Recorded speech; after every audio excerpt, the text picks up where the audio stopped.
السلام عليكم ورحمة الله وبركاته. إن الحمد لله نحمده ونستعينه ونستغفره ونعوذ بالله من شرور أنفسنا ومن سيئات أعمالنا. من يهده الله فلا مضل له ومن يضلل فلا هادي له. أشهد أن لا إله إلا الله وحده لا شريك له وأشهد أن محمدا عبده ورسوله. يا أيها الذين آمنوا اتقوا الله حق تقاته ولا تموتن إلا وأنتم مسلمون. يا أيها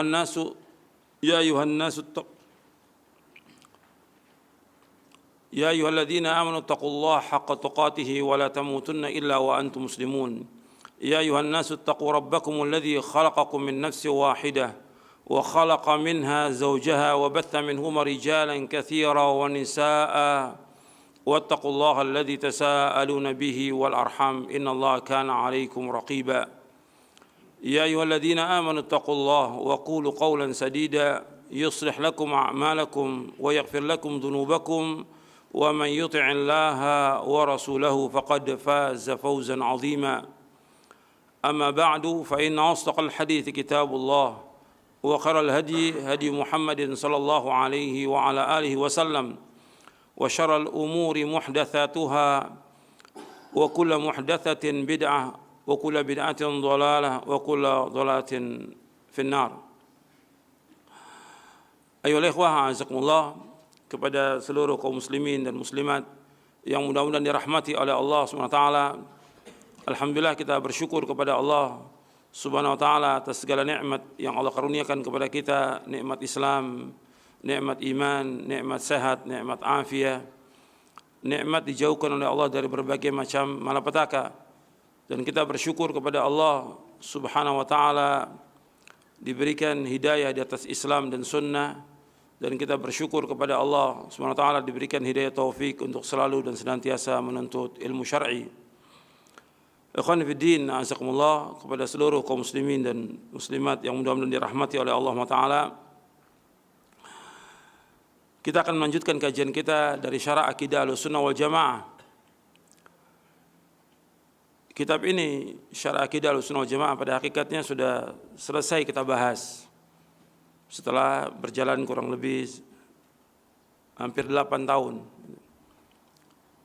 Tetapi karena banyaknya kaum muslimin dan muslimat yang baru tahu tentang akidah salaf, tentang manhaj salaf, dan sebagian besar juga baru ngaji, maka saya mengulangi tentang masalah akidah ini karena ini merupakan masalah yang penting.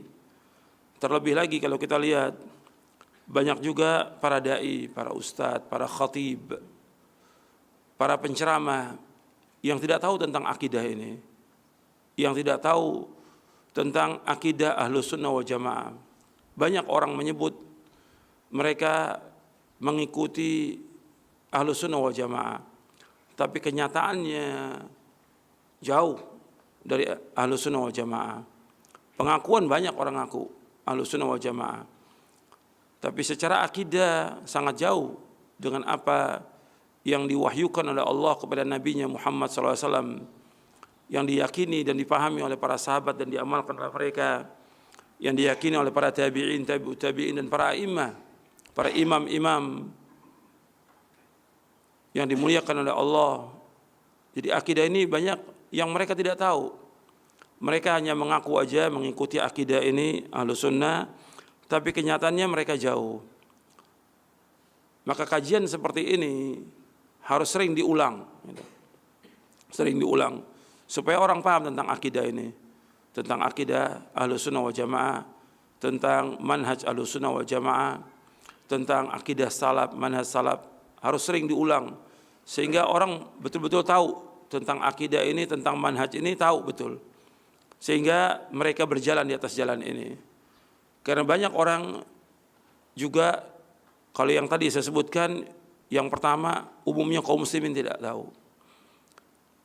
Yang kedua yaitu para dai, para ustadz, para kiai, itu mereka tidak tahu tentang akidah Ahlussunnah wal Jamaah.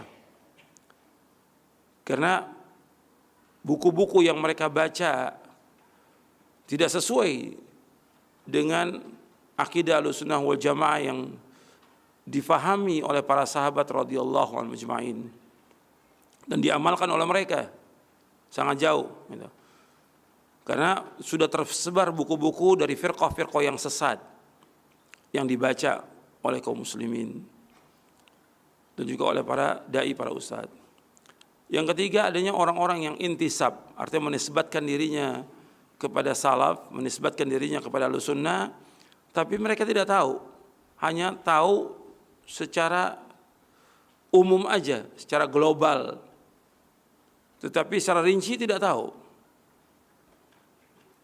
Kita harus tahu dengan rinci, dan dalam buku ini, dalam buku Syarah Aqidah Ahlussunnah wal Jamaah ini, sejelaskan rincian dari Syarah Aqidah Ahlussunnah wal Jamaah. Meskipun belum seluruhnya, tapi itu insya Allah sudah banyak mencakup dari apa yang diyakini dan dipahami oleh salafus saleh. Jadi ikhwan fillah, azakumullah, ini penting untuk kita ulang dan terus kita ulang supaya betul-betul akidah ini menjadi keyakinan. Sebab orang ketika dia belajar, ketika dia nuntut ilmu, yang pertama kali dari nuntut ilmu itu, yang dipelajari itu ilmu itu benar atau tidak. Sebab banyak orang belajar ilmunya tidak benar. Umpamanya dia belajar ilmu kalam, filsafat, atau tasawuf, atau yang lain. Bukan wahyu yang dipelajari. Makanya ketika kita mengatakan untuk ilmu, yang dimaksud untuk ilmu itu mempelajari Al-Quran dan Sunnah. Mempelajari wahyu yang Allah turunkan kepada Nabi-Nya Muhammad SAW. Al-Quran dan Sunnah. Dan Al-Quran dan Sunnah ini harus dipahami dengan pemahaman para sahabat radhiyallahu ajma'in. Karena mereka yang paling tahu tentang Quran. Mereka paling tahu tentang Sunnah. Mereka yang pertama kali beriman dan mereka yang pertama kali mengamalkan. Mereka yang pertama kali mendakwakan dan mereka yang pertama kali juga berjihad menegakkan agama ini sebelum manusia menegakkan agama ini. Artinya ada orang-orang yang ikhlas yang berjuang menegakkan agama ini, tapi jelas yang pertama kali menegakkan agama ini para sahabat radhiyallahu ajma'in. Makanya ilmunya harus jelas dulu. Kemudian setelah ilmu yang dipelajari jelas Quran wa sunnah ala fahmi salaf, yang kedua harus ada i'tiqad. I'tiqad, keyakinan. Yakin enggak dia dengan apa yang dikaji, dengan apa yang dipelajari, dengan apa yang dipahami? Harus yakin. Ada orang belajar tapi enggak yakin, enggak ada manfaatnya pelajaran itu. Di samping dia harus memahami dan dia wajib meyakini. Faham dan yakin. Faham dulu dari apa yang dipelajari itu, dari Quran dan Sunnah. Ala fahmi salaf, dia harus faham, karena tidak dikatakan ilmu kecuali dengan faham. Maka dikatakan oleh para ulama, al-ilmu al-fahmu. Hadis dalam kitab Sahih Bukhari disebutkan tentang al-ilmu al-fahmu di awal-awal tentang kitabul ilmi. Ilmu itu adalah faham. Setelah itu diyakini, harus yakin, i'tiqad. Jadi al-ilmu al-fahmu al-i'tiqad. Harus dia meyakini dengan keyakinan yang benar dari hatinya dan dia betul-betul mengimani akidah ini hak, manhaj ini hak, dan dia wajib berjalan di atas jalan ini. Kalau dia ingin selamat, dia wajib berjalan di atas jalan ini. Itu harus dia diyakini. Kemudian setelah dia meyakini, ini penting dalam kita beragama ini harus ada keyakinan, yakin tentang akidah ini hak. Sebab banyak orang nggak yakin. Kalau nggak yakin, yang timbul syak, keraguan. Dan kalau sudah ragu, dia akan kembali lagi dia kepada firqah-firqah yang sesat. Harus yakin bahwa ini benar, meskipun dihujat orang banyak, meskipun dimusuhi oleh orang banyak. Harus yakin bahwa ini jalan yang kita tempuh, jalan yang hak. Dasarnya Quran dan Sunnah ala fahmi salaf, ini jalan yang benar, jalan yang membawa kepada keridhaan Allah, jalan yang membawa manusia ke sorga. Harus yakin gitu. Yakin bukan keyakinan dibuat-buat, bukan. Yakin dengan dasar dalil dari Quran dan Sunnah. Yang sudah kita baca dalilnya, kita pahami, kita yakini. Kemudian setelah itu ada al-amal. Atau dengan istilah para ulama, dengan al-inqiyad. yaitu kita harus betul-betul tunduk dan patuh kepada Al-Quran dan Sunnah. Kalau sudah datang wahyu dari Allah, dalil dari Quran, dari Sunnah Nabi sallallahu alaihi wasallam, kewajiban seorang mukmin dan mukminah sami'na wa ata'na. Kami dengar, kami taat. Inqiyad, tunduk patuh kepada Allah dan Rasulnya sallallahu alaihi wasallam. Ini yang akan membawa keselamatan. Harus ada inqiyad. Kalau tidak ada inqiyad ketaatan, bagaimana dia berjalan menuju kepada Allah? Sebab Allah akan menilai dari apa yang dia amalkan. Bukan ilmu yang dia pelajari sekian banyak, bukan keyakinan, tapi bagaimana dia mengamalkan, dia amalkan atau tidak. Karena keyakinan, ikrar lisannya, keyakinannya harus dibuktikan dengan amal. Amal ini merupakan bagian daripada iman. Bahkan termasuk rukun yang terbesar. Amal ini merupakan bagian daripada iman dan rukunnya. Jadi ini harus dibuktikan dengan amal. Tidak melakukan kesyirikan, tidak melakukan perbuatan-perbuatan bid'ah. Tidak. Betul-betul dia mengikuti wahyu. Ikhlas dan ittiba. Ikhlas dan ittiba. Ikhlas semata-mata karena Allah, tidak berbuat syirik, dan dia ittiba mengikuti sunnah nabinya sallallahu alaihi wasallam. Ikhwan fillah, azakumullah. Kita akan bahas tentang bab yang kelima, karena bab-bab sebelumnya sudah pernah kita bahas tentang bab kaidah dalam mengambil dalil. Itu sudah kita bahas. Bab yang kedua, kaidah dan prinsip Ahlussunnah wal Jamaah dalam mengambil dan menggunakan dalil sudah selesai kita bahas ini. Karena pertemuan kita tidak rutin, setiap pekan, kadang-kadang juga ketika saya ada waktu ya kita lanjutkan, kalau nggak ada waktu terhenti. Ini sudah kita bahas. Kemudian adapun bab yang ketiga, penjelasannya juga sudah kita bahas. Bab yang keempat tentang beberapa karakteristik akidah Ahlussunnah wal Jamaah, nanti antum bisa baca bahwa masalah akidah Ahlussunnah wal Jamaah ini yaitu yang jelas sumbernya. Artinya dalam kita beragama ini harus jelas dalilnya gitu. Bukan kata orang, bukan kata orang banyak, bukan kata kiai, bukan kata ustadz, bukan kata guru, tapi kata dalil. Kemudian juga di antara keautentikan akidah ini bahwa akidah ini berpegang pada prinsip taslim. Artinya kita wajib tunduk dengan Quran dan Sunnah. Akal ini wajib tunduk dengan Quran dan Sunnah. Ya kalau sudah dalil, sami'na wa ata'na.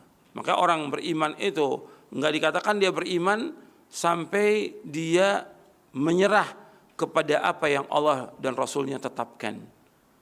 Allah berfirman dalam surah An-Nisa, surah yang keempat, ayat 65, Allah berfirman, "Fala wa rabbika la yu'minuna hatta yuhakkimuka fima shajara bainahum, thumma la yajidu fi anfusihim harajan mimma qadaita wa yusallimu taslima."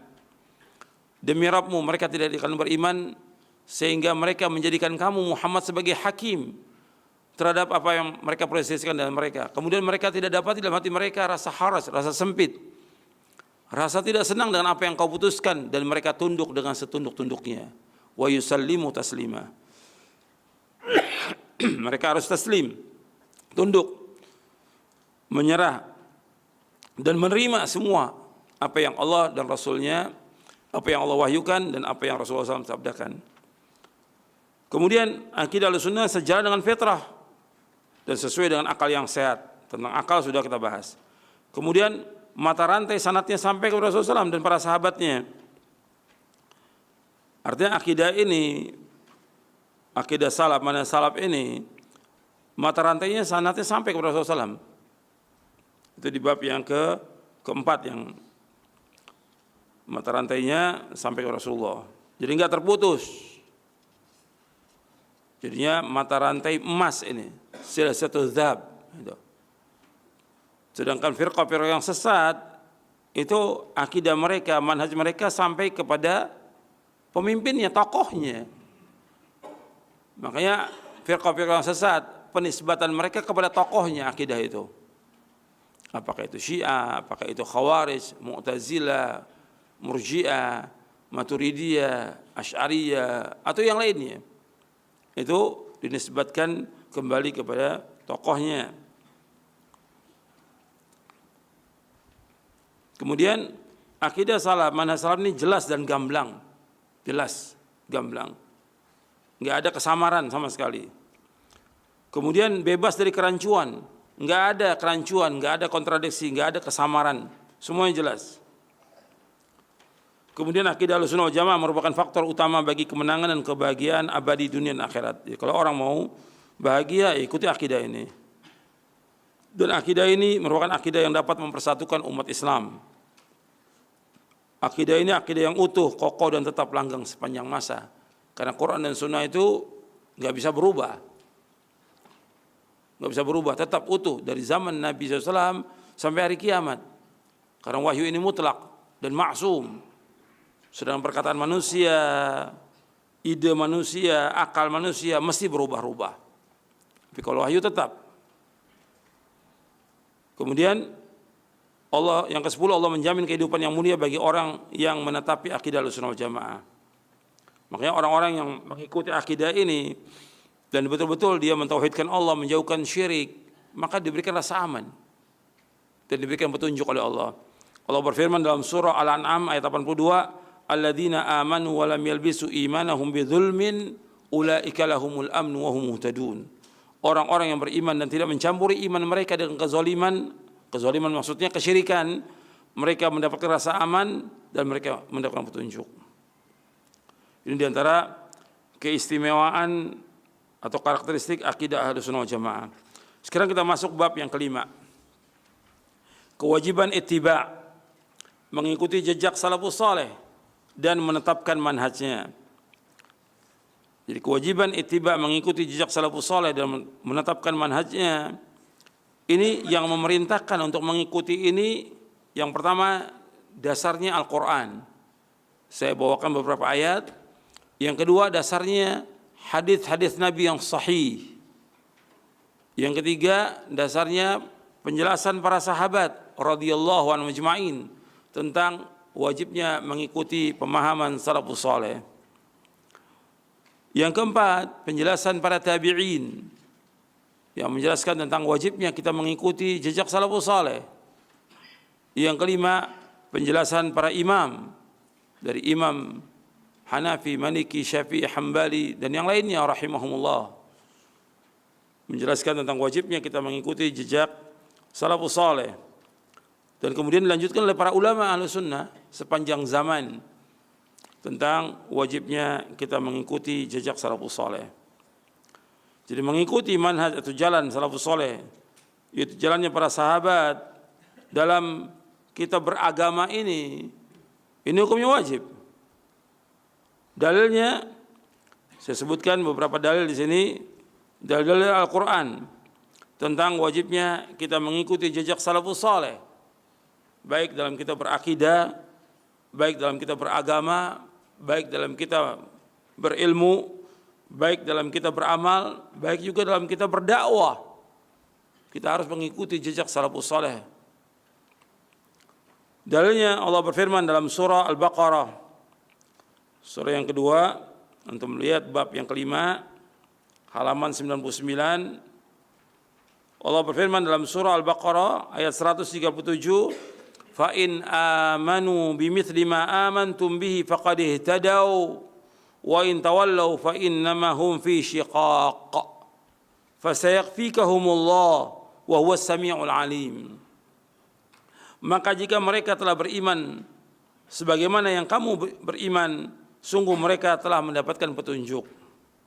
Tetapi jika mereka berpaling, sesungguhnya mereka berada dalam permusuhan denganmu, maka Allah mencukupkan engkau Muhammad terhadap mereka dengan pertolongan Allah Taala, dan Allah Maha mendengar dan Allah Maha mengetahui. yang menjadi syahid di sini yaitu Allah berfirman, fa in amanu bimithli ma amantum bihi faqad ihtadaw. Kalau seandainya mereka beriman sebagaimana imannya para sahabat, maka mereka dapat petunjuk.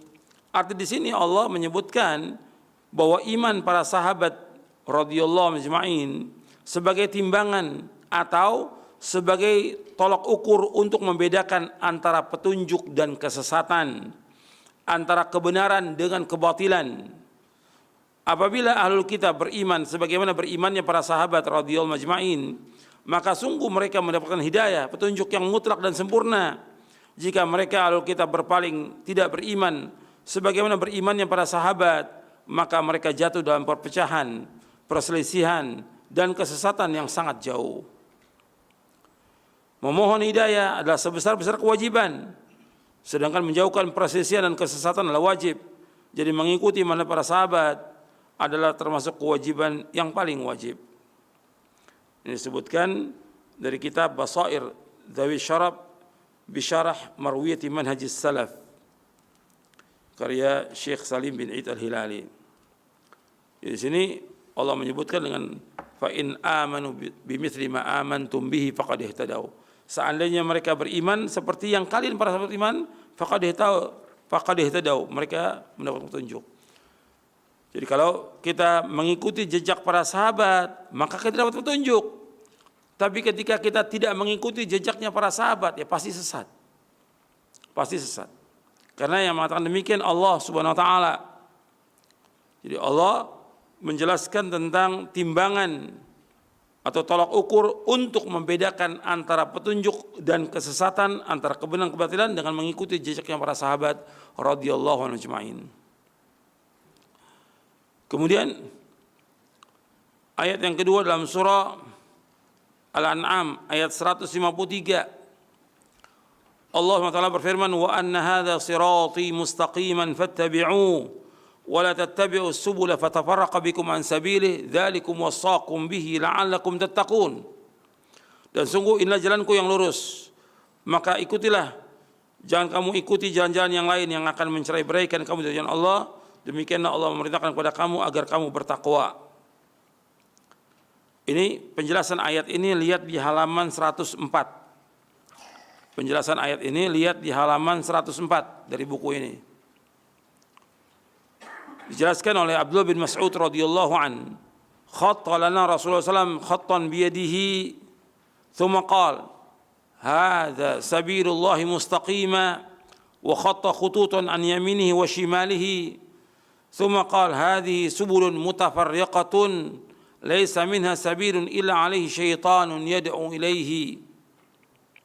Thumma qara'a qawlahu ta'ala wa anna hadha sirati mustaqiman fattabi'uhu wa la tattabi'us subul fatafarraqa bikum an sabili dzalikum wassaqum bihi la'allakum tattaqun.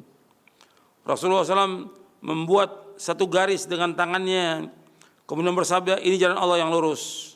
Lalu beliau membuat garis-garis di kanan kirinya, kemudian bersabda, ini adalah jalan-jalan yang bercerai-berai, arti yang sesat.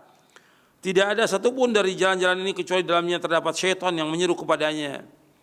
Selanjutnya beliau membaca firman Allah Azza wa Jal, wa anna hadha sirati mustaqiman, sampai akhir ayat, artinya dan sungguh inilah jalanku yang lurus. Maka ikutilah, janganlah kamu ikuti jalan-jalan yang lain yang akan mencerai-beraikan kamu dari jalan Allah. Demikianlah Allah memerintahkan kepada kamu agar kamu bertakwa. Jadi Nabi SAW ketika menjelaskan ayat ini surah Al-An'am ayat 153, Nabi menggaris satu garis yang lurus. Kemudian di kanan kiri garis itu ada garis-garis yang pendek, kanan kiri. Nabi menyebutkan ikutilah jalan ini. Itu jalan yang telah ditempuh oleh Rasulullah dan para sahabatnya.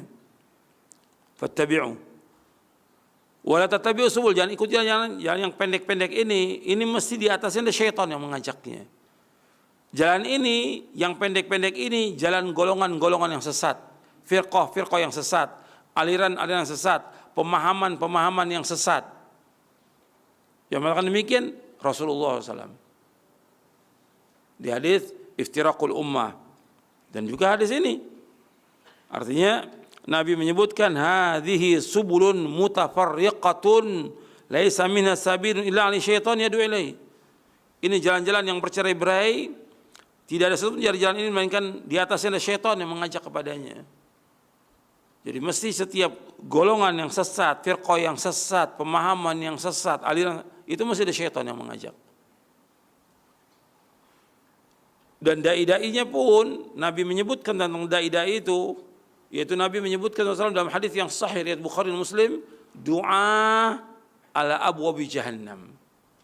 Dai-dainya yang menyeru, yang mengajak ke jalan itu Nabi menyebutkan yaitu dai-dai yang berada di tepi jurang jahannam. Man ajabahu qadhafuhu fiha, kata Nabi. Barang siapa yang memenuhi panggilan para dai itu akan dimasukkan dia ke neraka jahannam. Ya, Nabi sudah menyebutkan itu. Jadi jalan ini ada syaitan yang mengajak kepadanya. Mereka, kata Nabi SAW, pakaiannya sama dengan kita, kulitnya sama dengan kita, berbicara sama dengan kita, tapi mereka mengajak kepada kesesatan. Bahkan di dalam hadis Hudzaifah disebutkan bahwa mereka itu sama seperti kita, dakwahnya juga mereka mengajak orang, tetapi mereka mengajak manusia kepada kesesatan. Sampai Nabi tegas mengatakan tentang mereka, hatinya mereka qulubuhum qulubu syayatin. Hatinya mereka hati setan, kata Nabi SAW. Artinya betul-betul jahat gitu. Bagaimana merusak agama ini, merusak akidah ini, merusak manhaj ini, membawa manusia kepada kesesatan. Makanya yang paling Nabi takuti atas umatnya ini adanya imam-imam yang menyesatkan, kata Nabi. Di dalam hadis Thauban yang diriwayatkan oleh Imam Abu Daud, Tirmidzi dan lainnya, kata Nabi SAW, inna akhwafa ma akhafu ala ummati ala imatal mudhillin. Sesungguhnya yang paling aku takut atas umatku imam-imam yang menyesatkan. Jadi imam-imam yang menyesatkan, aimatal mudhillin, yaitu tokoh-tokoh ahlul bidah yang mengajak manusia kepada kesesatan. Kita lanjutkan ayatnya. Jadi jalan menuju kepada Allah ini dengan dasar ayat ini dalam surah Al-An'am ayat 153 di halaman 100 ini dan juga 104, itu hanya satu. Jadi jalan menuju kepada Allah itu hanya satu jalan yang membawa manusia kepada keselamatan, keredoan, ke sorga, hanya satu, yaitu jalan yang telah ditempuh oleh Rasulullah SAW dan para sahabatnya radhiyallahu anhum ajma'in. Maka Ibnu Qayyim menjelaskan bahwa jalan yang mengantarkan seseorang kepada Allah hanya satu. Tidak ada seorang pun yang dapat sampai kepada Allah kecuali melalui jalan ini. Jalan yang satu ini, jalan yang telah ditempuh oleh Rasulullah dan sahabatnya. Ini jalan yang dikatakan sirat al-mustaqim. Kemudian ayat selanjutnya, ayat yang ketiga dalam surah An-Nisa di ayat 115, Allah SWT berfirman, wa man yushaqiqir rasula min ba'di ma tabayyana lahul huda wa yattabi' ghaira sabilil mu'minin nuwallihi ma tawalla wa nuslihi jahannam wa sa'at masira. Dan barang siapa yang menentang Rasul, itu Rasulullah SAW, setelah jelas kebenaran baginya dan mengikuti jalan yang bukan jalan kaum mukminin, kami biarkan di dalam kesesatan yang telah dilakukannya itu, dan kami akan masukkan dia ke neraka jahanam, dan itu seburuk-buruk tempat kembali. Surah An-Nisa ayat 115. Ayat ini menunjukkan bahwa menyalahi jalannya kaum mukminin, itu jalannya para sahabat, sebagai sebab seorang terjatuh ke dalam jalan-jalan kesesatan dan diancam dengan dimasukkan ke neraka jahanam. Ayat ini juga menunjukkan bahwasanya mengikuti Rasulullah SAW merupakan sebesar-besar prinsip dalam Islam yang mempunyai konsekuensi wajibnya umat Islam untuk mengikuti jalannya kaum mukminin. Sedangkan jalannya kaum mukminin pada ayat ini adalah keyakinan, perkataan dan perbuatan para sahabat radhiyallahu anhum ajma'in. Karena ketika turunnya wahyu tidak ada seorang yang beriman kecuali para sahabat.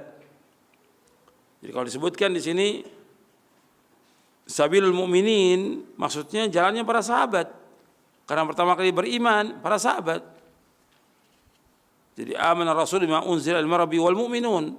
Rasul Muhammad beriman apa yang diturunkan kepada Muhammad. Artinya Muhammad beriman kepada apa yang diturunkan kepada Al-Quran dari Rabbnya, demikian pula orang-orang yang beriman.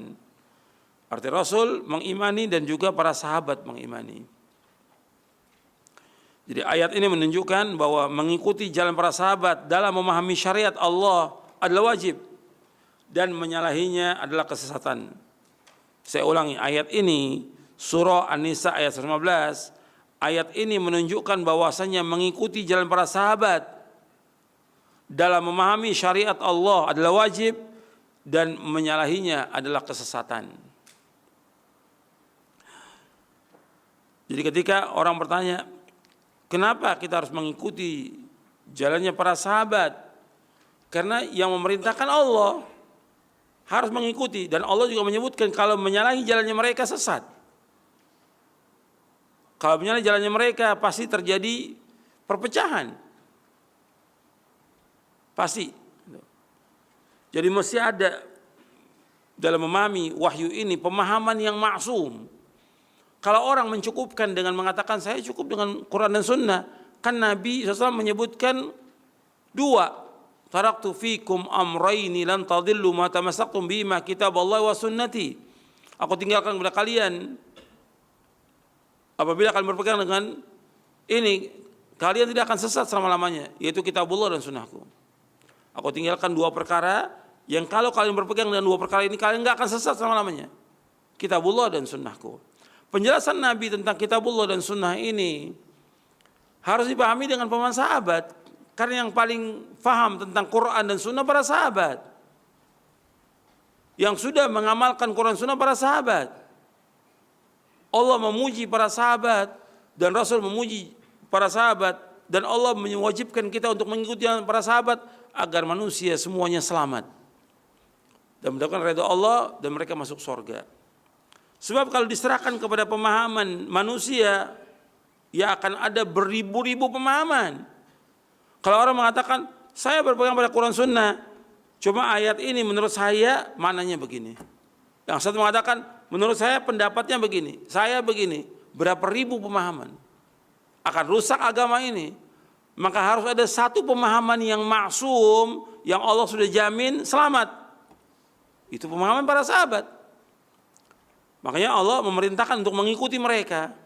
3 ayat ini sudah jelas ini. Tentang masalah iman, tentang cara beragama,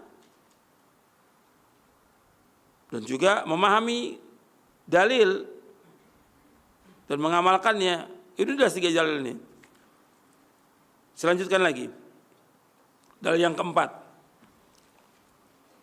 Ini lebih tegas lagi. Dalil yang keempat ini bahwa dengan mengikuti mereka jaminannya sorga, dan itu yang kita inginkan dalam hidup ini. Tujuan hidup seorang mukmin, seorang mukminah itu sorga. Kalau mereka ingin masuk sorga, ikuti jalan para sahabat. Sebab Allah telah menjamin mereka masuk sorga. Allah berfirman dalam surah At-Taubah, surah yang ke-9 ayat 100, "Was-sabiquna al-awwalun minal muhajirin wal ansar walladzina ittaba'uhum bi ihsan radhiyallahu anhum wa radu an wa 'adda lahum jannatin tajri tahtal anharu khalidina fiha abada dzalikal fawzul 'adzim." Orang-orang yang terdahulu lagi yang pertama-tama masuk Islam di antara orang-orang muhajirin ansar dan orang-orang yang mengikuti mereka dengan baik, Allah ridha kepada mereka dan mereka pun ridha kepada Allah. Allah menyediakan bagi mereka surga-surga yang mengalir di bawahnya sungai-sungai, mereka kekal dalamnya selama-lamanya. Itulah kemenangan yang besar. Di sini Allah menyebutkan generasi yang pertama dari umat ini, dari orang yang pertama kali masuk Islam, muhajirin dan ansar. Kalimat ini Allah abadikan dalam Al-Quran dan juga dalam hadis Nabi yang sahih. Nabi mendoakan muhajirin dan ansar. Muhajirin artinya orang-orang yang hijrah dari Mekah ke Madinah. Dan mereka tetap teguh dengan imannya dan berjuang menegakkan agama ini sampai mereka wafat dalam keadaan mereka beriman. Ini muhajirin. Ansar adalah orang-orang yang di Madinah, yang tinggal di Madinah, yang mereka pertama kali beriman dan mereka menolong Nabi dan para sahabatnya untuk menegakkan agama ini sampai mereka wafat. Allah menyebutkan di sini bahwa orang-orang yang terdahulu yang pertama masuk Islam dari Muhajirin Ansar dan orang-orang mengikuti mereka dengan baik. Allah memberikan syarat di sini, mengikuti mereka dengan baik. Artinya bukan hanya mengikuti mereka saja, tapi mengikuti mereka dengan baik. Artinya betul-betul dia mengikuti dengan keterangan dalil dari Quran dan Sunnah, memahami dengan pemahaman mereka, beragama dengan cara beragama mereka, dan mengamalkannya. Maka Allah redha kepada mereka, dan mereka pun redha kepada Allah.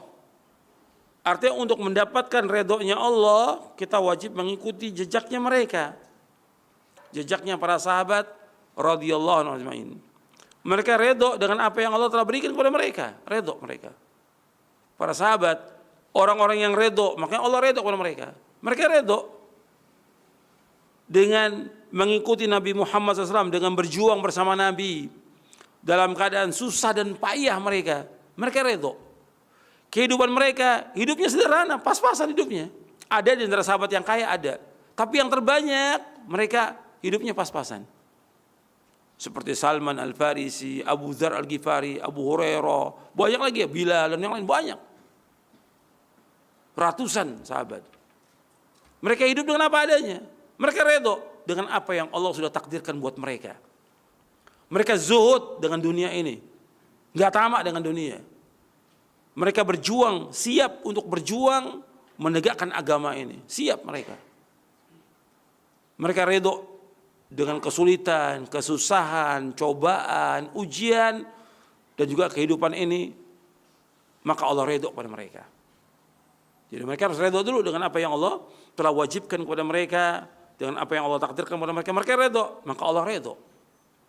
Makanya kalau kita ingin dapat redha, ikuti jejak mereka. Karena orang yang sukses di dunia ini pertama kali para anbiya wa rasul.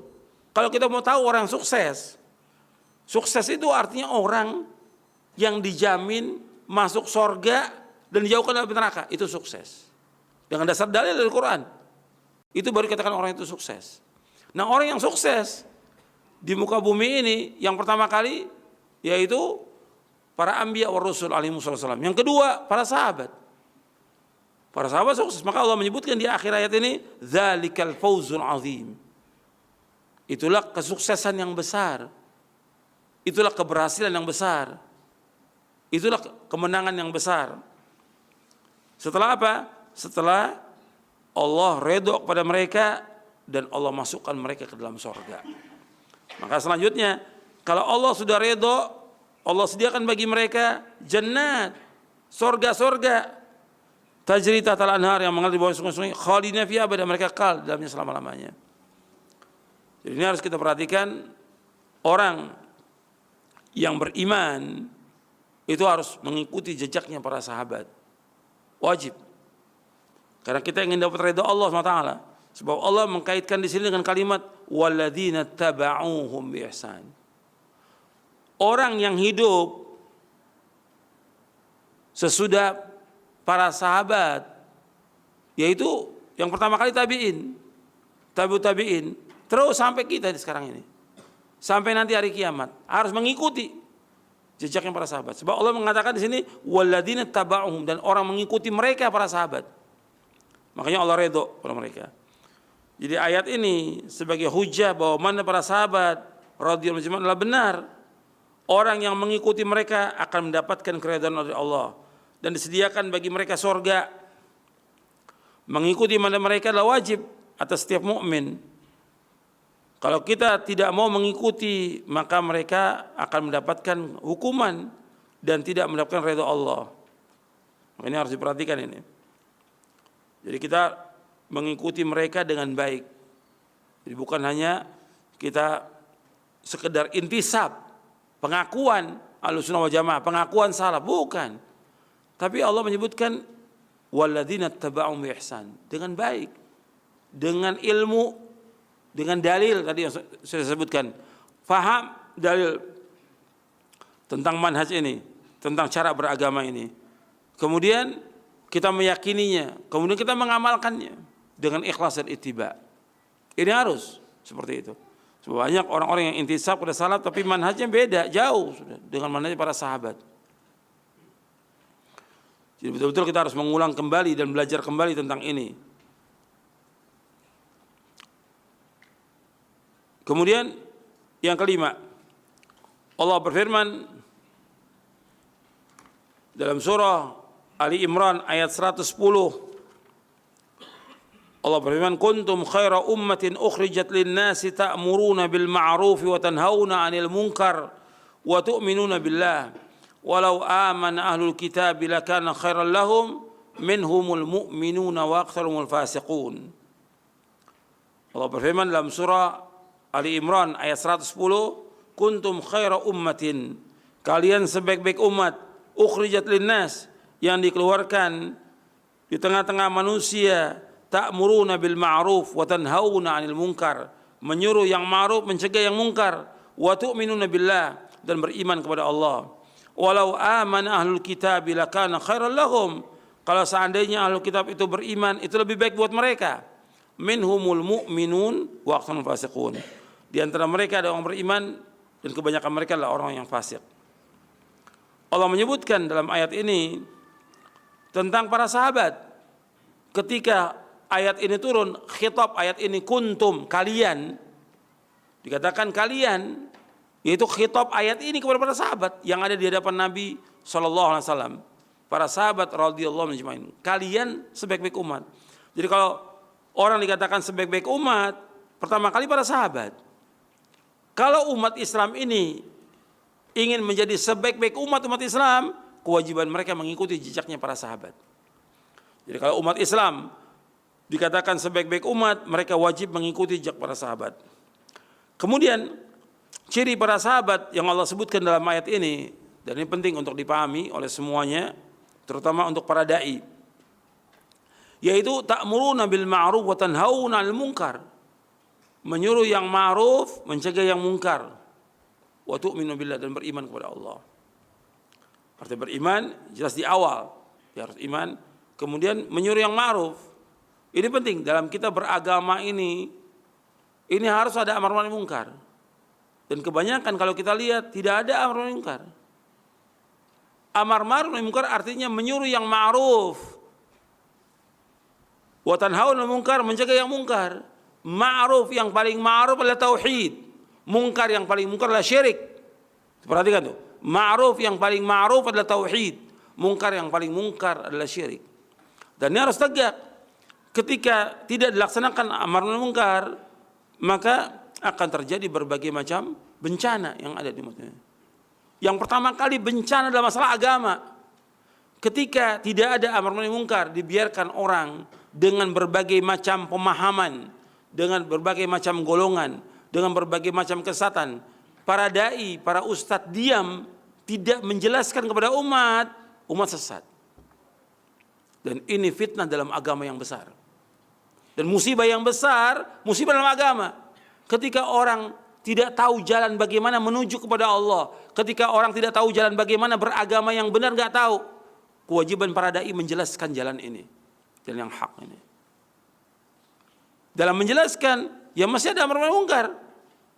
Menjelaskan kepada mereka ini hak, ini batil, ini tauhid, ini syirik, ini sunnah, ini bid'ah, ini jalan yang Allah, ini jalan yang sesat. Harus jelas. Ketika nggak dijelaskan, orang nggak akan tahu. Dan ini amar ma'ruf munkar, harus ada, nggak boleh diam. Dari zaman para sahabat tegas itu. Ketika salah langsung diingatkan. Ketika mereka melanggar dihukum. Ini amar ma'ruf munkar. Yang ada sekarang enggak, dibiarkan. Yang dijaga oleh mereka yang penting persatuan. Enggak ada dalam Islam seperti itu. Persatuan kalau di atasnya tidak di atas asas amar ma'ruf munkar. Harus di atas tauhid. Makanya dikatakan oleh para ulama bahwa kalimat tauhid asas tauhidil kalimah. Kalimat tauhid asas tauhidil kalimah. Kalimat tauhid merupakan asas untuk mempersatukan umat. Kalimat tauhid asas tauhidil kalimah. Kalimat tauhid merupakan asas untuk mempersatukan umat. Bahwa kalau nggak ada amar ma'ruf munkar, ya nggak akan tegak agama ini. Seluruh nabi, seluruh rasul alaihi wasallam diutus oleh Allah sebagai rasul, sebagai nabi untuk menegakkan ini. Amar ma'ruf, nahi munkar. Ini yang nggak ada sekarang ini. Ini nggak tegak amar ma'ruf munkar. Jadi ketika orang salah dalam memahami agama, ketika orang berbuat syirik, ketika orang berbuat bid'ah, semua diam. Mesti para dai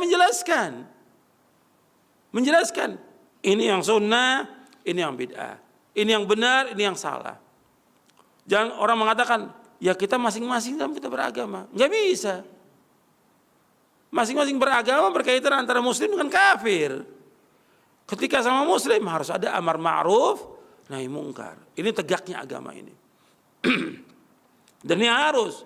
Kalau enggak ya rusak. Pertama adalah masalah agama ini. Yang kedua masalah dunia. Masalah dunia ketika orang tidak menegakkan agama, Allah akan turunkan azab. Ketika turun azab, ya terjadi semua seperti yang kita lihat sekarang ini. Adanya orang-orang yang berbuat kemungkaran, maksiat, dosa-dosa yang besar mereka lakukan, apa itu syirik, bid'ah, apakah homoseks, perzinaan, musik-musik, lagu, riba, homer, judi dan yang lainnya dilakukan, ya Allah turunkan azab. Seperti yang kita lihat, adanya gempa, adanya tsunami, adanya gunung meletus, adanya banjir, ada yang lain karena tidak tegaknya amar ma'ruf munkar. Makanya Allah akan binasakan ketika orang-orang tidak amar ma'ruf munkar. Maka ciri para sahabat itu tegakkan amar ma'ruf munkar. Seperti yang pernah saya sampaikan kepada antum juga. Hatta masalah kecil. Antum lihat ketika terjadi di Masjid Kufah. Di Masjid Kufah itu orang-orang cuma berzikir aja. Ada pemimpin halakohnya, kata pemimpin halakohnya, halilumiyah, sabihumiyah, kabirumiyah. Ucapkan Allah 100. Ucapkan subhanallah 100. Ucapkan takbir 100. Ibnu Mas'ud melihat, kenapa kalian seperti ini? Yang tidak dilakukan oleh para sahabat. Ibnu Mas'ud menjadikan contoh, yang tidak dilakukan oleh para sahabat. Kok kalian melakukan begini? Sahabat nggak pernah lakukan. Kenapa kalian nggak menghitung dosa-dosa kalian? Apa kata mereka? Jawaban mereka, kami melakukan sesuatu yang baik, niat kami baik. Apa kata Ibnu Mas'ud? Wa kam min murinil khair linusibahu. Betapa banyak orang-orang yang ingin kebaikan nggak sesuai dengan sunnah, nggak sesuai dengan sahabat. Akhirnya apa? Awalnya bid'ah yang kecil dengan zikir. Zikir dianjurkan dalam Al-Quran, zikir dianjurkan dalam sunnah. Tapi zikir yang mereka lakukan dengan apa? Dengan cara berjamaah. Nabi nggak contohkan zikir berjamaah. Nabi SAW nggak mencontohkan zikir berjamaah. Nabi orang yang paling banyak berzikir. Di muka bumi ini nggak ada orang yang paling banyak berzikir kecuali Rasulullah SAW. Yang kedua, orang yang paling banyak berzikir di muka bumi para sahabat. Tapi nggak pernah ada riwayat Nabi dengan para sahabat berzikir berjamaah. Nggak ada. Maka ditegur oleh Ibnu Mas'ud radhiyallahu anhu. Dari riwayat yang sahih. Bukan zikirnya, tapi kaifiat zikirnya yang mereka lakukan salah. Maka ditegur. Kata perawi hadis ini, aku lihat mereka yang tadi berzikir ini justru mereka bergabung dengan siapa? Dengan Khawarij untuk memerangi siapa? Ali bin Abi Thalib radhiyallahu anhu, Khalifatul Rasyid, khalifah yang keempat yang dijamin masuk surga, yang dicintai oleh Allah dan Rasulnya Ali bin Abi Thalib radhiyallahu anhu.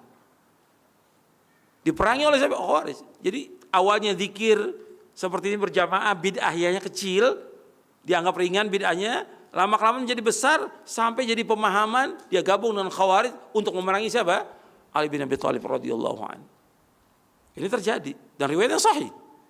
Ada di buku, saya bawakan dalam buku Mulia dengan Manhaj Salaf. Riwayat itu. Jadi ini amar ma'ruf nahi munkar harus tegak ini. Ciri para sahabat amar ma'ruf nahi munkar. Jadi para dai nggak boleh diam. Justru Allah akan selamatkan orang-orang yang menegakkan amar ma'ruf nahi munkar. Dalam beberapa ayat Al-Quran Allah sebutkan bahwa Allah selamatkan manusia ini yang menegakkan amar ma'ruf nahi munkar. Antum bisa lihat ayatnya dalam Al-Quran supaya ini jelas ini, karena ini tidak tegak. Para dai yang ada dakwahnya ya umum aja, tidak mengingatkan manusia terhadap kesyirikan, terhadap bid'ah, dan juga para pejabat juga sama seperti itu juga, membiarkan orang-orang berbuat zina, melakukan homo, minum khamar, syirik, riba dan yang lain dibiarkan oleh mereka. Maka Allah murka. Ini harus tegak amar ma'ruf nahi munkar, enggak boleh diam manusia. Allah menyelamatkan orang-orang yang melakukan amar ma'ruf nahi munkar.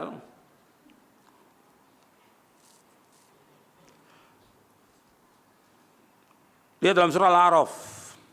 Al-A'raf di ayat 164, 165.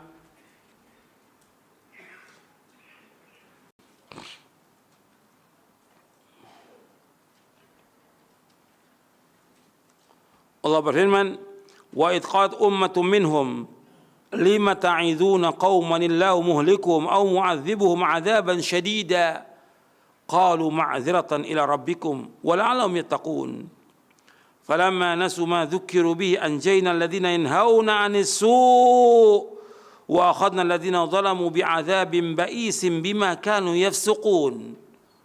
Allah berfirman dalam surah Al-A'raf ayat 164, 165. Ingatlah tatkala satu umat di antara mereka berkata, kenapa kalian menasihati satu kaum yang Allah pasti membinasakan mereka atau mengadab mereka dengan adab yang pedih. Qalu ma'dziratan. Mereka mengatakan, ini saya untuk beralasan di depan Allah, supaya saya bebas, nggak dituntut oleh Allah di hari kiamat nanti. Nanti Allah akan tanya, kenapa kamu nggak menegur? Kenapa kamu nggak menyuruh yang ma'ruf? Kenapa kamu tidak mencegah yang mungkar? Maka dia mengatakan, ma'dziratan rabbikum, sebagai alasan kepada Allah bahwa saya sudah ingatkan mereka. Saya sudah sampaikan tentang tidak boleh berbuat syirik, tidak boleh berbuat bid'ah, tidak boleh berbuat maksiat, tapi mereka masih lakukan. Dan di sini mereka masih berharap wala'allahum yattaqun, agar mereka bertakwa. Artinya kita nggak boleh putus asa dalam dakwah ini. Meskipun terus mereka berbuat dosa, maksiat, syirik, terus dakwah ini nggak boleh berhenti untuk negara Allah. Kemudian Allah sebutkan di ayat 165-nya, falamma nasu ma dzukiru bihi, tatkala mereka lupa dengan apa yang diingatkan, artinya mereka sudah nggak pedulikan nasihat ini. Dakwah ini dakwah yang hak, amar ma'ruf nahi munkar, mengingatkan orang jangan berbuat syirik, jangan berbuat bid'ah, jangan berbuat maksiat, nggak dihiraukan oleh mereka. Apa kata Allah? Anjayna alladziina yanhauna 'anis su'. Kami selamatkan siapa? Orang-orang yang mencegah manusia dari perbuatan yang jelek. Jadi orang-orang yang menyuruh yang ma'ruf, mencegah yang mungkar diselamatkan. Yang paling penting di sini apa? Mencegah yang mungkar. Kalau menyuruh yang ma'ruf, semua orang bisa nyuruh yang ma'ruf. Hatta orang yang jahat bisa nyuruh yang ma'ruf, tapi mencegah yang mungkar nggak bisa, kecuali orang-orang yang beriman. Orang yang nggak sholat bisa nyuruh anaknya untuk sholat, dia ma'ruf, tapi mencegah yang mungkar nggak ada yang bisa kecuali orang-orang yang terpilih. Makanya orang-orang yang mencegah yang mungkar akan diberikan ganjaran, kata Nabi Muhammad SAW, seperti ganjaran generasi yang pertama. Kata Nabi, ada di umatku ini satu kaum yang mereka diberikan ganjaran seperti generasi pertama. Apa? Mereka mencegah yang mungkar, kata Nabi SAW. Mencegah yang mungkar. Maka di sini diselamatkan oleh Allah orang-orang yang mencegah kemungkaran. Kemudian bagaimana? Wa akhadna alladziina zalamu, dan kami siksa, kami azab. Siapa yang kami siksa, kami azab? Orang-orang yang zalim dengan azab yang pedih dengan sebab mereka berbuat kefasikan, pelanggaran. Diturunkan azab oleh Allah. Karena mereka terus tidak mau dengarkan nasihat. Makanya manfaat orang mencegah yang mungkar ini manfaat. Makanya ciri para sahabat itu menyuruh yang ma'ruf, mencegah yang mungkar. Dan ini harus ada di tengah umat ini. Bahkan di antara ulama menyebutkan bahwa poros agama intinya agama dua, menyuruh yang ma'ruf, mencegah yang mungkar. Itu di antara ulama menyebutkan demikian. Nanti dari situ semua tuh yang ma'ruf ada, tentang kita mengajarkan kebaikan, mengajarkan ilmu bermanfaat, bertauhid kepada Allah dan yang lainnya. Itu semua ma'ruf. Kemudian mencegah yang mungkar, mencegah perbuatan-perbuatan syirik, kemudian bid'ah, kemudian perbuatan-perbuatan yang keji. Makanya Allah akan selamatkan siapa? Yaitu orang-orang yang muslih. Antum lihat satu lagi ayatnya. Surah Hud. Di surah Hud. Di ayat 117. Surah Hud ayat 117. Allah menyebutkan wa ma kana rabbuka liyuhlikal qura bidzulmin wa ahluha muslihun. Dan tidaklah Allah membinasakan satu desa dengan sebab kezaliman sedangkan orang-orangnya muslih. Antum lihat di sini. Allah enggak menyebutkan wa ahluha salihun. Antum perhatikan di sini. Ayat ini Allah enggak menyebutkan wa ma kana rabbuka liyuhlikal qura bidzulmin wa ahluha muslihun. Allah enggak sebutkan di ayat ini wa ahluha salihun. Saleh. Saleh, ada banyak orang saleh. Dia zikir, ibadah untuk diri sendiri. Tapi ini muslih. Muslih itu memperbaiki orang. Dia baik dan dia memperbaiki orang lain. Itu muslih. Yang selamat itu yang mana? Yang muslih, yang selamatkan oleh Allah. Jadi dia saleh dan dia juga muslih, memperbaiki. Jadi antum perhatikan tuh. Jadi saleh dan juga dia muslih. Muslih itu artinya memperbaiki.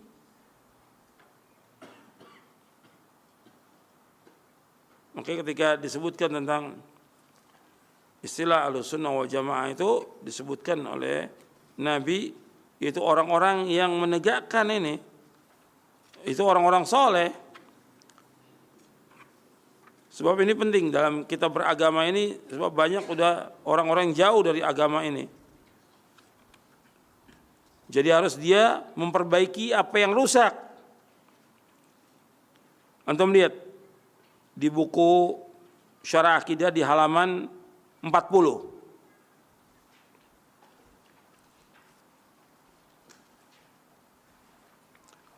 Rasulullah SAW bersabda mengenai makna al-ghuraba alladzina yuslihuna inda fasadin nas, yaitu orang-orang yang senantiasa memperbaiki umat di tengah-tengah rusaknya manusia. Pertama kali ketika orang dibilang itu rusak, manusia ini rusak, apanya yang rusak pertama kali? Apanya yang rusak? Keyakinannya, akidahnya yang rusak pertama kali. Cara beragamanya, ibadahnya mereka rusak. Nah, kita memperbaiki. Ketika akidahnya rusak, keyakinan rusak, kita perbaiki. Menjelaskan akidah yang benar, manhaj yang benar. Kemudian dalam riwayat yang disebut alladzina yuslihuna ma afsadan nas min ba'di min sunnati, yaitu orang-orang yang memperbaiki sunnahku sepeninggalku sesudah dirusak oleh manusia. Riwayat yang pertama diriwayatkan oleh Abu Ja'far At-Tahawi dalam Syarah Mushkil Athar dan Al-Laikai. Yang kedua riwayat Tirmidzi. Jadi kita harus jadi orang-orang yang muslih, memperbaiki. Jadi bukan hanya saleh tapi muslih. Muslih ini menyuruh yang ma'ruf, mencegah yang mungkar. Dan kita dalam berdakwah tetap mengajak. Ada yang mau ikut, silakan. Nggak ikut nggak ada masalah dalam dakwah.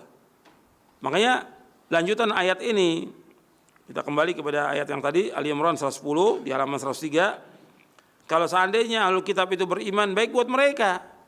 Di antara yang beriman, di antara mereka kebanyakan mereka orang fasik. Artinya kita tetap dakwah. Dakwah harus jalan terus.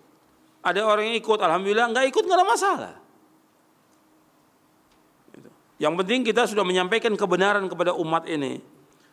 Kita nggak memikirkan tentang banyaknya pengikut, tidak. Tapi bagaimana menyampaikan kebenaran ini supaya manusia ini kembali ke jalan benar. Kemudian hadis Nabi, saya akan bawakan satu hadis. halaman 105. Dari Abdullah bin Mas'ud radhiyallahu anhu, ia berkata, Rasulullah SAW bersabda, khairun nasi qarni, thumma alladhina yalunahum, thumma alladhina yalunahum, thumma yaji'u qaumun tasbiqu syahadatu adim yaminahu wa yaminu syahadatahu. Sebaik-baik manusia pada masaku, itu masa para sahabat, kemudian yang sesudahnya, kemudian yang sudahnya. Setelah itu akan datang satu kaum yang persaksian salah seorang dari mereka mendalui sumpahnya dan sumpahnya mendalui persaksiannya. Hadis ini sahih dari Imam Bukhari, Muslim dan yang lainnya. Hadis ini mutawatir. Nabi SAW menyebutkan di sini khairun nas, sebaik-baik manusia pada masaku, itu sahabat. Tsumma alladziina yalunahum, kemudian sudahnya masa tabi'in. Tsumma alladziina yalunahum, kemudian sudahnya itu tabi'ut tabi'in. Dan antum perhatikan kalimat Nabi SAW, perkataan sebaik-baik manusia. Sebaik-baik manusia bukan rupanya, sebaik-baik manusia bukan tubuhnya, sebaik-baik manusia bukan kendaraannya, sebaik-baik manusia bukan rumahnya, tapi sebaik-baik manusia tentang akidahnya mereka yang paling baik, tentang manhajnya yang paling baik, tentang akhlaknya mereka yang paling baik, tentang amalnya mereka yang paling baik, tentang dakwahnya mereka yang paling baik, tentang pemahaman mereka yang paling baik, tentang kehidupan mereka yang paling baik. Maka dikatakan sebaik-baik manusia. Dikatakan sebaik-baik manusia, baik tentang apa? Tentang ilmunya, pemahamannya, akidahnya, keyakinannya, manhajnya, akhlaknya, ibadahnya, sholatnya, dakwahnya, dan yang lain. Mereka sebaik-baik umat. Mereka sebaik-baik manusia. Kemudian lafadznya ada yang sebutkan khairukum, ada khairun nas, ada khairu ummati. Tapi khairul qurun enggak ada lafadznya. Sebaik-baik generasi, khairul qurun enggak ada lafadz itu. Adapun nanti akan datang nanti sesudah para sahabat orang-orang yang syahadat mereka melalui sumpahnya. Artinya mereka menjadi saksi sebelum mereka disumpah, dan ada juga orang-orang yang sumpahnya mendahului persaksiannya. Jadi orang-orang yang mereka banyak bersumpah dan mereka orang-orang yang bohong. Mereka adalah orang-orang yang tidak jujur. Sekarang banyak orang disumpah, tapi mereka bohong. Ya, orang yang melanggar sekarang ini kalau kita lihat, mereka sudah disumpah, tapi mereka melanggar. Disumpah dengan apa? Dengan Quran. Disumpah dengan Quran. Tapi mereka bagaimana? Semuanya bohong. Mereka sudah berjanji dengan sumpah Al-Quran itu. Bersumpah dengan Al-Quran boleh aja, karena itu termasuk kalamullah. Tetapi kenyataannya dalam kehidupan mereka jauh, mereka langgar. Jadi ikhwan fillah, azakumullah, kesimpulannya kita belum selesai ini pembahasan bab yang kelima. Insyaallah nanti pekan depan kita lanjutkan lagi. Jadi ini penjelasan berkaitan dengan wajibnya kita mengikuti manhaj salaf, karena yang memerintahkan demikian Allah Subhanahu wa taala dalam Al-Quran, dan ayatnya banyak. Ini saya cuma sebagian aja saya bawakan ayatnya. Saya bawakan lengkap dalam buku Mulia dengan Salaf. Yang kedua hadis Nabi SAW. Kita baru baca satu hadis tentang wajibnya mengikuti jejak para sahabat. Bab ini wajib karena Rasulullah SAW yang menyuruh demikian. Ketika Nabi menyebutkan sebaik-baik manusia, maksudnya kita harus mengikuti jejaknya mereka. Karena ini yang akan membawa manusia kepada keselamatan dunia dan akhirat. Ini saja yang perlu saya sampaikan, mudah-mudahan bermanfaat. Wassallallahu Nabi Muhammadin SAW wa akhiru da'wana alhamdulillahirabbil alamin. Nah, Ustaz, barakallahu fiik wa jazakallahu khairan. Terima kasih atas pemberian materi yang bermanfaat untuk kita semuanya. Semoga Allah mudahkan kita untuk mendapatkan ilmu dan faedah-faedah tersebut bisa kita amalkan dalam aktivitas ketaatan pada Allah Subhanahu wa taala dan dalam rangka mengikuti sunnah Nabi sallallahu alaihi wasallam. Berikutnya kami undang ikhwatul Islam yang ingin bertanya, silahkan di 0218236543 untuk telepon. Untuk pesan singkat di 0819896543. Kami akan angkat pertanyaan pertama dari pesan singkat dari Abdullah yang bertanya di Jakarta. Pak Ustadz, alhamdulillah saya rutin menghadiri majelis taklim yang diadakan setiap minggu dan di dalamnya diadakan pembacaan Al-Fatihah buat almarhum atau wali-wali Allah, sunan-sunan dan lain-lain. Setelah itu dilakukan zikir bersama. Bagaimana itu, Ustadz? Apakah saya masih boleh mengikutinya atau saya harus menghindarinya? Saya takut kalau yang saya ikuti itu ternyata amalan yang bid'ah. Terus apa yang saya harus lakukan, Ustaz? Silahkan. Alhamdulillah wassalatu wassalamu ala Rasulillah. Allahumma salli wa sallim wa barik nabiyina Muhammadin wa ala washabihi ajma'in. Dari pertanyaan yang tadi berkaitan dengan majelis taklim yang ada ini sangat banyak ya. Dan beragam majelis taklim ini. Yang antum harus cari majelis taklim yang di situ diajarkan Al-Qur'an dan sunnah ala fahmi salaf. Itu yang penting diingat oleh penanya. Quran dan sunnah. Artinya kita pegang Quran sunnah yang disampaikan oleh si dai-nya, si ustadznya, Quran dan sunnah. Makanya si dai atau ustadz yang mengajarkan kita harus tahu bahwa dia akidahnya salaf. Akidahnya jelas, manhajnya jelas. Yang dipelajari Quran dan sunnah. Quran, sunnah yang dipelajari oleh dia. Itu yang harus diperhatikan. Kemudian yang tadi ditanyakan berkaitan dengan pengiriman bacaan, kembalinya kepada dalil. Ada enggak contoh dari Nabi Muhammad SAW bahwa Nabi mengirimkan bacaan Al-Fatihah kepada istrinya Khadijah bintu Khuwailid radhiyallahu anha karena sudah meninggal. Begitu juga kepada anak-anaknya. Enggak ada riwayat yang seperti itu. Juga enggak ada para sahabat radhiyallahu anhum mengirimkan Al-Fatihah kepada para sahabat yang lain. Tidak ada riwayatnya. Begitu juga tidak ada para sahabat mengirimkan bacaan Al-Fatihah kepada Rasulullah sallallahu alaihi wasallam. Kita dianjurkan, bahkan diwajibkan oleh Allah untuk mengikuti jalannya para sahabat. Itu jalannya para sahabat. Kita diwajibkan mengikuti Rasulullah SAW dan jalannya para sahabat. Sekarang enggak ada yang seperti itu. Dan menurut Imam Asy-Syafi'i rahimahullah, sebagaimana yang dibawakan oleh Al-Hafidz Ibnu Katsir dalam tafsirnya ketika menafsirkan ayat dalam surah An-Najm, wa an laisa lil insani illa ma sa'a. Seseorang tidak akan mendapatkan melainkan apa yang dia usahakan. Maka dikatakan oleh Al-Hafidz Ibnu Katsir Asy-Syafi'i, beliau mengatakan bahwa Imam Asy-Syafi'i menyebutkan tidak akan sampai ibadah itu dikirimkan kepada orang lain. Termasuk yang tadi bacaan Yasin, Al-Fatihah, dan enggak akan sampai. Itu pendapat Imam Syafi'i dibawakan oleh Al-Hafidz Ibnu Katsir ketika menafsirkan surah An-Najm di ayat 39. Jadi itu harus perhatikan. Kemudian soal masalah zikir, dianjurkan kita berzikir. Majlis ilmu ini majlis zikir. Allah menyebutkan dalam Al-Qur'an, ya ayyuhalladzina amanu dzkurullaha dzikran katsira wasabbihu bukratan wa asila. Wahai orang beriman, berzikirlah kepada Allah dengan zikir yang banyak dan bertasbih kepada Allah pada pagi dan petang. Allah menyuruh untuk berzikir yang banyak, tapi berzikir dengan berjamaah seperti yang dilakukan itu enggak ada contohnya dari Nabi SAW. Tadi sudah saya sebutkan Nabi yang paling banyak berzikir dan sahabat yang paling banyak berzikir.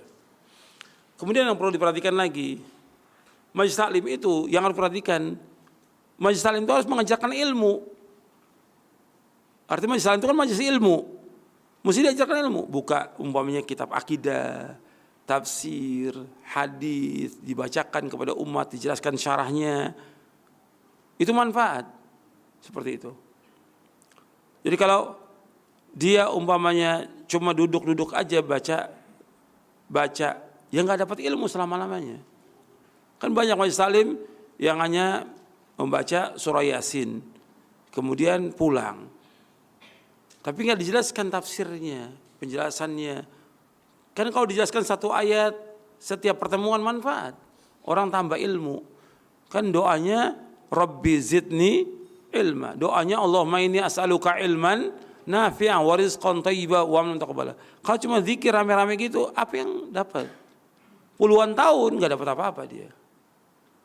Jadi masih ilmu itu harus diajarkan ilmu, sehingga setiap datang ke masjid itu dapat ilmu dan bermanfaat buat dia, bermanfaat buat keluarga, dan ada yang disampaikan kepada keluarganya. Itu jawaban saya. Baik Ustaz, barakallahu fiik wa jazakallahu khairan. Terima kasih atas jawabannya, semoga bermanfaat untuk kita semuanya. Dan selanjutnya kami akan bacakan dari pesan singkat kembali dari seorang pemuda yang bertanya. Assalamualaikum warahmatullahi wabarakatuh Ustaz. Bagaimana sebaiknya ya Ustaz sikap saya terhadap orang tua dan keluarga? Saya setelah mengenal manhaj salaf ini sempat dituduh fanatik dan seperti terorisme. Sudah sempat saya jelaskan tentang salafi ini, tapi keluarga saya menolak. Semenjak saat itu, sikap orang tua saya dan keluarga berbeda. Hingga saat ini contoh dari berbicara selalu dengan kata-kata yang sinis dan menyindir saya. Bagaimana sebaiknya yang harus saya lakukan agar tetap dapat menghormati orang tua dan saudara-saudara saya? Silakan Ustaz. Ya, ini banyak juga tuduhan ya, ketika orang mengikuti Quran dan Sunnah menurut pemahaman salafus saleh, mereka mengamalkan yang wajib-wajib dan juga yang sunnah-sunnah dari sunnah-sunnah Nabi SAW. Kemudian dituduh dengan berbagai macam tuduhan. Sebab yang pertama, saya akan jelaskan nasihat itu. Sebab yang pertama, karena sebagian dai, sebagian ustadz, sebagian kiai nggak paham tentang kewajiban ini. Makanya ini kajian ini harus terus diulang. Nggak paham. Sehingga ketika ada orang karena tidak pahamnya dan dia tidak juga membaca dalil dari Quran dan Sunnah Nabi yang sahih. Sehingga ketika ada orang mengamalkan ini, mengikuti dalil, mengikuti Quran, mengikuti Sunnah, itu dianggap oleh mereka dengan tanggapan yang sinis. Ini yang salah pertama kali ya para dai-nya, para ustadznya, para kiai gitu. Bahkan ada kiai yang memang kasar lah, kasar. Orang berjenggot, mengikuti siapa jenggot ini? Mengikuti Rasulullah SAW. Tapi kalimat dia mengatakan orang yang berjenggot goblok. Ini kan kasar. Dan penghinaan kepada sunnah Nabi. Dan menghina Rasulullah SAW. Semakin panjang jenggot semakin goblok dia. Ini penghinaan. Penghinaan kepada Rasulullah SAW. Yang kedua penghinaan kepada sunnah. Yang ketiga penghinaan kepada kaum muslimin. Ini hukumannya berat ini dalam Islam. Dosanya dosa besar. Kalau dia sudah tahu itu dia menghina, bisa kufur. Bahkan bisa murtad dari agama. Kalau dia tahu dalil ya dari Quran Sunnah bahwa itu benar, tapi dia sengaja untuk mengejek, menghina, itu berat hukumannya. Seperti yang Allah sebutkan dalam surah At-Taubah. Bahkan Allah menyebutkan dalam ayat itu dengan istihza kepada Quran, kepada Allah, kepada Rasulnya, yaitu faqad kafartum ba'da imanikum. Kalian telah kufur setelah kalian beriman. Berat hukumannya. Nah karena kiai-kiai, ustadz-ustadz nggak paham tentang sunnah, kemudian mereka mencela sunnah, kemudian bukannya mencela, bahkan menuduh orang yang berjenggot, yang tidak isbal, itu dengan teroris. Kesalahan yang pertama kali pada dai-dai ini, ustadz-ustadz kiai-kiai ini yang salah pertama kali. Sehingga apa? Terpengaruhlah orang tua antum tadi, seperti yang ditanyakan oleh penanya itu, terpengaruh orang tuanya. Memang ada orang-orang yang salah dalam masalah ini. Artinya ada sebagian kecil dari orang-orang yang mengikuti pemahaman yang sesat, bukan salaf loh, sesat. Pemahaman khawarij, takfiri. Seperti apa? Mengebom, merusak. Nah segelintir orang ini yang berjenggot ini yang merusak, ini sesat pemahaman mereka ini. Mengkafirkan penguasa, orang yang berbuat dosa besar, kafir dan yang lainnya. Ngebom. Ini Islam gak pernah mengajarkan. Rasul gak pernah mengajarkan. Kita juga dalam dakwah gak pernah mengajarkan. Ini sesat. Sehingga disebarkan pemahaman ini oleh orang kiai-kiai ini. Itu lihat tuh, yang berjenggot itu ngebom segala macam. Sehingga yang ada di benak sebagian orang tua yang awam, yang mereka gak pernah nuntut ilmu. Wah ini ciri orang teroris ya berjenggot. Gitu. Yang dosa pertama kali yang besar dosanya siapa? Kiai-kiai ini, para dai, para ustadz ini. Yang kedua para pejabat yang nggak ngerti agama. apakah dari angkatan bersenjata, dari Polri atau yang lainnya. Pejabat-pejabat ini juga nggak ngerti agama, tapi ngomong tentang agama pejabat ini. Digeneralisir semuanya. Memang ada yang salah orang berjenggot, yang dia mengikuti pemahaman yang sesat. Harus pahami dulu, ini pemahaman sesat, ngebom, mengkafirkan, sesat. Kemudian katakan bahwa orang yang berjenggot teroris, kesimpulannya. Sehingga orang tua itu dari dia melihat TV, baca koran, apalagi sekarang dengan media sosial, dipahami orang berjenggot teroris. Ini salah. Yang pertama kali berjenggot Rasulullah SAW, apa yang dianggap Rasulullah teroris? Dosa besar, bahkan bisa kafir orang itu. Menuduh Rasulullah dengan tuduhan-tuduhan yang nggak benar. Jadi harus dipahami dulu, ini udah salah. Sekarang udah terjadi yang seperti ini. Nah, sekarang sikap bagaimana seorang anak kepada orang tuanya? Ya, sikap anak wajib dia berbuat baik kepada orang tuanya. Wajib birrul walidain. Wajib dia untuk berbuat bakti pada orang tuanya. Jelaskan dengan pemahaman yang benar. Saya nggak ikut. Bapak sebaiknya ikut aja pengajian saya. Jadi ajak bapak itu atau ibu itu ke pengajian-pengajian yang diajarkan Quran dan Sunnah fahmi salam. Yang kedua, berikan buku-buku. Buku-buku tentang dalil-dalil dari Quran Sunnah ini. Apakah tentang akidah, tentang manhaj, begitu juga tentang prinsip dasar Islam, begitu juga tentang sholat, sampai dia paham. Yang ketiga, yaitu nggak boleh lepas kita doa. Mendoakan dia terus supaya diberikan hidayah oleh Allah. Baik di waktu siang, di waktu malam, di saat-saat dikabulkan doa, doakan orang tua kita, keluarga kita agar paham. Yang keempat, kalau memang sudah kita berusaha yang maksimal demikian tetap masih dimarahi oleh orang tua, kemudian mereka sinis, enggak ada masalah. Enggak masalah. Tetap kita berbuat baik, gitu. Itu cobaan buat kita. Itu cobaan dalam dakwah. Begitulah dakwanya para sahabat dulu juga sama, dimusuhi oleh keluarganya ketika mulai pertama kali dakwah. Itu yang bisa saya sampaikan. Mungkin yang lain, pertanyaan lain. Baik Ustaz, barakallahu fiik wa jazakallahu khairan. Terima kasih atas jawabannya. Selanjutnya kami bacakan kembali pertanyaan dari seorang ibu. Assalamualaikum Ustaz, saya dan suami berbeda pandangan dalam manhaj. Alhamdulillah saya sudah hijrah dan mengikuti manhaj salaf. Tapi suami tidak meyakini kalau yang saya ikuti itu yang paling benar. Karena ada subhat di pikirannya, katanya Islam itu ada 73 golongan. Tapi hanya satu yang masuk surga. Nah, pemahaman suami saya, dia bilang kita tidak tahu mana yang paling benar. Bagaimana saya menyikapi suami Ustadz dan menjelaskan tentang subhat tersebut? Jazakumullahu khairan, silakan. Iya, sebenarnya mudah. Artinya suami ibu yang ibu tanyakan itu, dia berpendapat itu dengan dalil, artinya benar dalilnya. Bahwa 73 golongan itu Nabi sebutkan umat Islam, yang insya Allah nanti pekan depan kita bahas. Itu kata Nabi umat Islam berpecah menjadi 3 golongan. 72 masuk neraka, 1 yang masuk surga. 1 yang masuk surga itu artinya orang mengikuti Quran dan Sunnah menurut pemahaman para sahabat. Kalau dia masih ragu tentang 1 golongan itu, ya 1 golongan itu bukan dakwahan, bukan khayalan, bukan yang lainnya, tapi ilmu, amal. Kita lihat dong ilmunya, dalilnya yang disampaikan. Yang kedua, amalnya. Jadi 1 golongan itu yang mengikuti para sahabat, yang betul-betul dia mengilmui, betul-betul dia mengilmu dakwah dia. Yang kedua meyakini.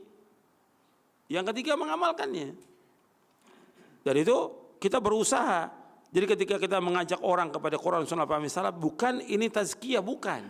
Bukan kita mensucikan diri kita, tidak sama sekali. Justru ini kita menjelaskan ini jalan yang benar.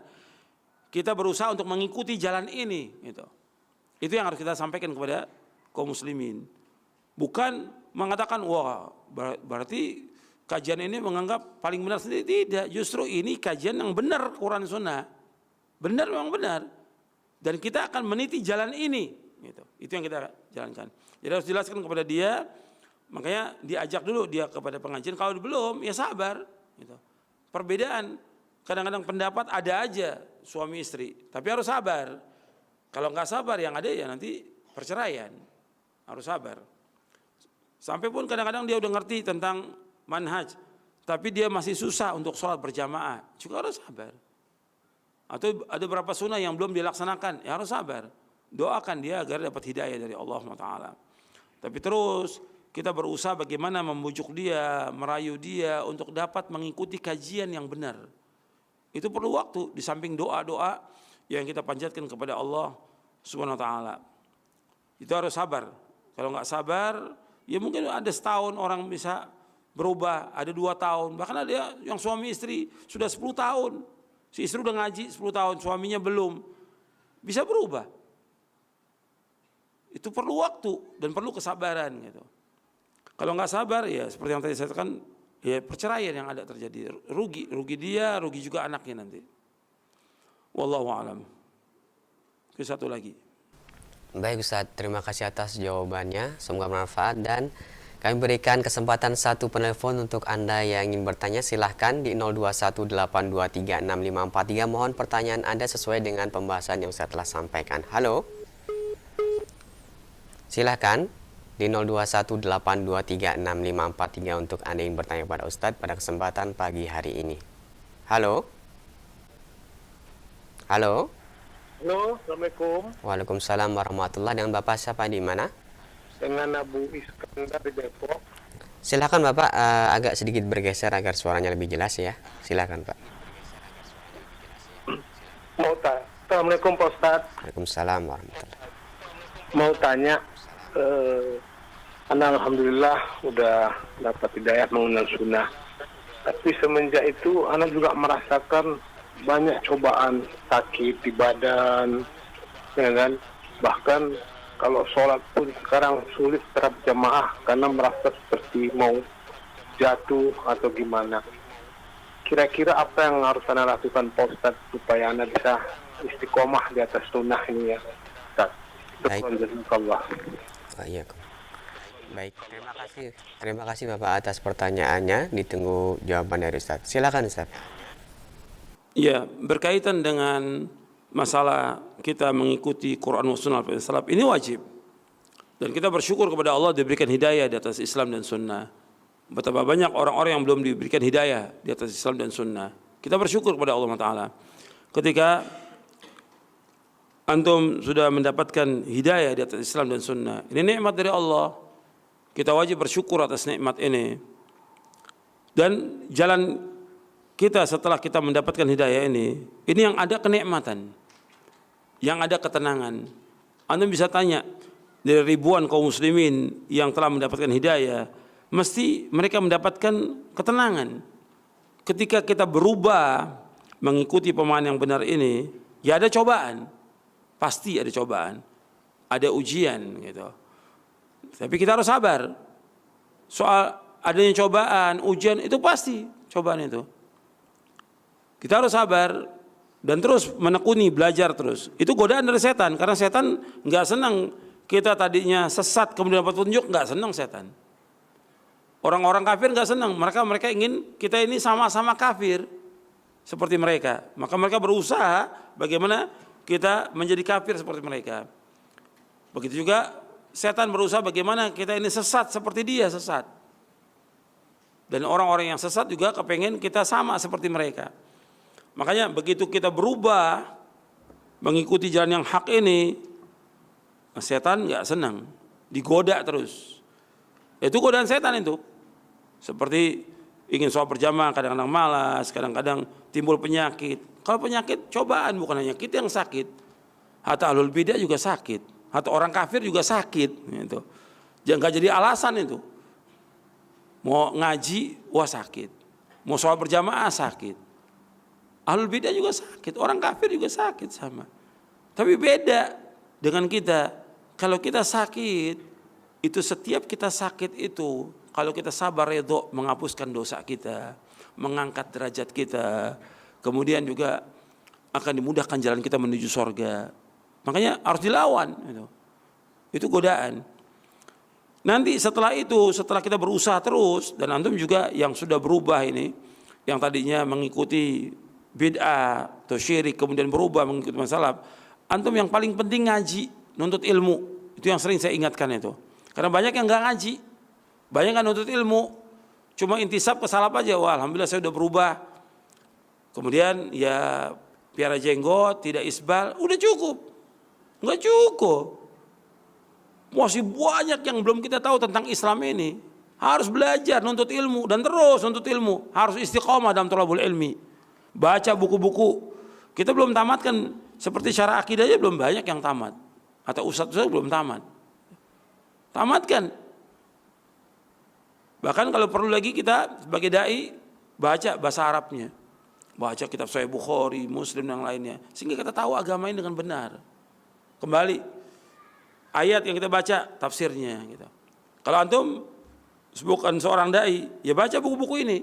Sibukkan dengan baca, sibukkan dengan baca, sibukkan dengan ilmu. Kemudian setelah itu sibukkan dengan amal. Gitu. Nanti akan terasa perubahan itu, antum akan mendapatkan kenikmatan. Ini bukan satu, ribuan, puluhan ribu, mungkin ratusan ribu orang-orang yang mendapatkan hidayah, berubah, mendapatkan ketenangan. Banyak orang menyampaikan kepada saya, Ustaz, alhamdulillah setelah saya ikut kajian salaf ini, Quran Sunnah, saya mendapatkan ketenangan dan keberkahan dalam rumah tangga saya, istri saya, anak saya, termasuk usaha saya, berkah. Itu nikmat. Gitu. Memang waktu awalnya ya digoda oleh setan dari jenis jin dan setan dari manusia. Kan teman-temannya dia nggak senang ketika berubah. Kok kamu berubah sekarang ini? Bahkan kadang-kadang mereka mengatakan perubahan itu kamu kena setan apa gitu. Padahal dia yang kena setan. Tapi dibalik, kok kamu berubah nih kena setan apa? Macam-macam sudah. Itu cobaan. Tapi itu akan hilang nggak lama itu. Nggak. Ya kan Nabi aja dituduh apa? Gila kan Nabi. Dituduh tukang sihir. Dan dituduh juga Nabi seperti tersihir atau kemasukan jin oleh mereka itu. Padahal mereka yang kemasukan jin. Tapi tuduhan. Makanya kita sabar dengan tuduhan itu. Maka ketika dapat tuduhan kayaknya berat gitu. Hati ini kayaknya sakit. Itu cobaan. Tapi jalan terus. Karena apa? Setan ingin menyetop kita sampai di situ supaya kita kembali lagi ke dalam setan. Sama seperti orang yang minum khamar, yang riba, tobat, kembali kepada Islam yang benar, Quran Sunnah. Cobaannya banyak. Cobaan dari keluarganya, cobaan dari orang tuanya, cobaan dari teman-temannya. Itu seperti itu. Makanya kembali lagi kepada Islam yang benar ini, ngaji, nuntut ilmu, ibadah kepada Allah, doa kepada Allah. Akan diberikan ketenangan. Insya Allah dengan mengikuti pemahaman ini pasti mendapatkan kebahagiaan, ketenangan, kesejukan. Gak mungkin, tidak, gak mungkin. Meskipun kita hidupnya miskin, papa, mesti tenang, mesti tenang. Karena saya udah bukan satu. Yang ngomong sama saya ini udah ratusan yang ngomong. Ustaz, setelah saya kembali kepada Quran Sunnah saya mendapatkan ketenangan. Saya mendapatkan kebahagiaan. Saya dapatkan keberkahan dengan istri saya. Dulu saya susah Ustaz, ribut terus. Tapi begitu mengikuti ini, ketenangan yang ada, kebahagiaan yang ada. Itu yang harus kita ikut. Memang inilah jalan yang benar. Jalan yang membawa keberkahan. Beda. Kalau antum melihat dalam kehidupan antum, sudah yang beda-beda, yang maksiat, nggak ada ketenangan dalam hidupnya. Dan waktu kita dulu nggak ada berkah, tapi begitu mengikuti manhaj salaf ini, keberkahan ada. Ibadah, tenang. Coba kalau waktu diikuti bid'ah, nggak ada ketenangan. Ribut rame dalam ibadah. Ngaji juga cuma keramaian aja, tapi nggak ada ketenangan. Tapi beda ketika kita masuk kepada manhaj ini, ada kehusyuan, ketenangan, zikir, ibadah kepada Allah dengan tenang, doa dengan tenang, sesuai dengan sunnah. Kita belajar, menuntut ilmu, banyak keberkahan hidup ini. Makanya mengikuti Quran Sunnah Salaf membawa kepada keberkahan dan juga keselamatan. Dan mudah, nggak sulit. Agama ini nggak sulit. Jadi ini yang bisa saya sampaikan, mudah-mudahan bermanfaat untuk saya, untuk yang bertanya dan semua yang mendengar kajian ini. Mudah-mudahan mendapatkan keberkahan dan rahmat dari Allah. Mudah-mudahan kita mendapatkan ilmu yang bermanfaat. Dan mudah-mudahan kita berikan taufik oleh Allah untuk mengamalkannya dan diberikan istiqamah di atas Quran wa sunnah ala fahmi salaf. Itu yang bisa saya sampaikan, kurang lebihnya saya mohon maaf. Wassalamualaikum warahmatullahi wabarakatuh. Subhanakallahumma bihamdik asyhadu an la ilaha illa anta astaghfiruka wa atubu ilaik. Assalamualaikum warahmatullahi wabarakatuh.